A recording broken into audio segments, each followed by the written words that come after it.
হরে কৃষ্ণা।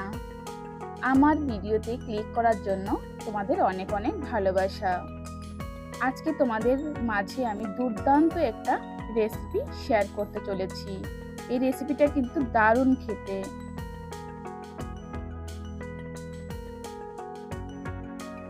বন্ধুরা, চাটনি রেসিপি আমরা অনেকভাবে করে থাকি বা করে খেয়েছি। এই চাটনি রেসিপিটা কিন্তু একদম অন্যরকম। তোমরা কিন্তু এভাবে যদি চাটনি রেসিপি করো, ছোট থেকে বড় সবাই কিন্তু চেটেপুটে খাবে। অতুলনীয় স্বাদ, এর স্বাদ কিন্তু তোমরা কখনোই ভুলতে পারবে না। এই রেসিপি যারা দেখছো তারা একবার হলেও বাসায় ট্রাই করো। তোমাদের কাছে অনুরোধ রইল, তোমরা যদি এভাবে বাসায় ট্রাই করো তোমরাও কিন্তু খুব সহজে এই চাটনি রেসিপিটা বাসায় তৈরি করতে পারবে। চলো দেখে নেওয়া যাক রেসিপিটা। বন্ধুরা, আমি ফ্রাই প্যান খুব ভালো করে গরম করে নিয়েছি। এখন বাদামগুলো দিয়ে দিব। বাদাম দেওয়ার পরে অনবরত নাড়ব। খুব বেশি ভাজা যাবে না, হালকা ভাজতে হবে।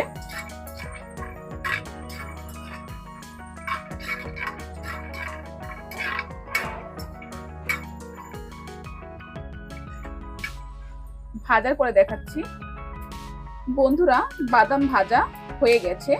এবার আমি বাটিতে উঠিয়ে নিব। দেখো বন্ধুরা, বাটিতে কিন্তু উঠিয়ে নিয়েছি।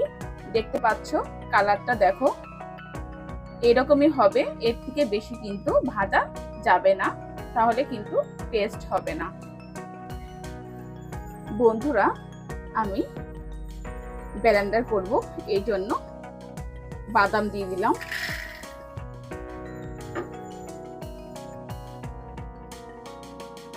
দিব ধনেপাতা,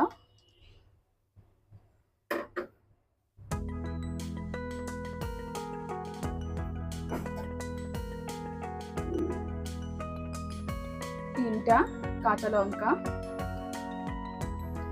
এবার দিব লেবুর রস,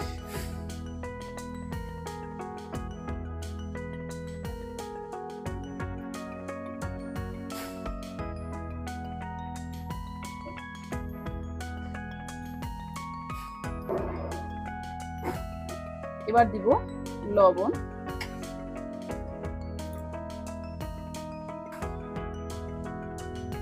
এবার দিব জল। জলটা কিন্তু খুব বেশি দেওয়া যাবে না বন্ধুরা। দেখো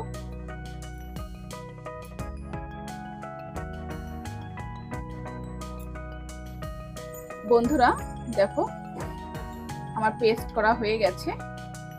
এখন এর পরের স্টেপটা দেখিয়ে দিব। ফ্রাই প্যান কিন্তু গরম করাই আছে বন্ধুরা।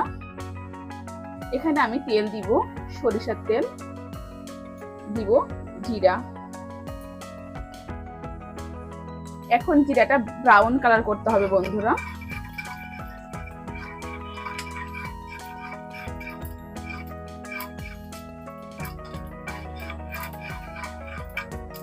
অনবরত নাড়তে থাকতে হবে।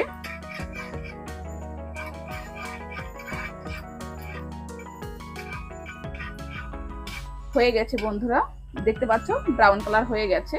এবার আমি গ্যাসটা অফ করে দিব।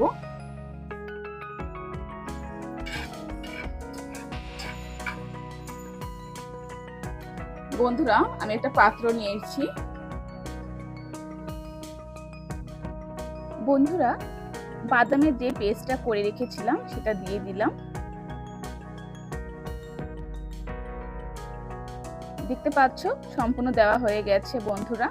তোমরা কিন্তু এভাবেই বাদামের চাটনি অবশ্যই করতে পারো।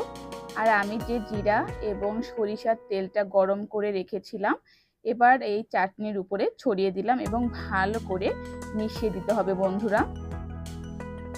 তোমরা কিন্তু এভাবে আনকমন একটা রেসিপি বাসায় তৈরি করতে পারো।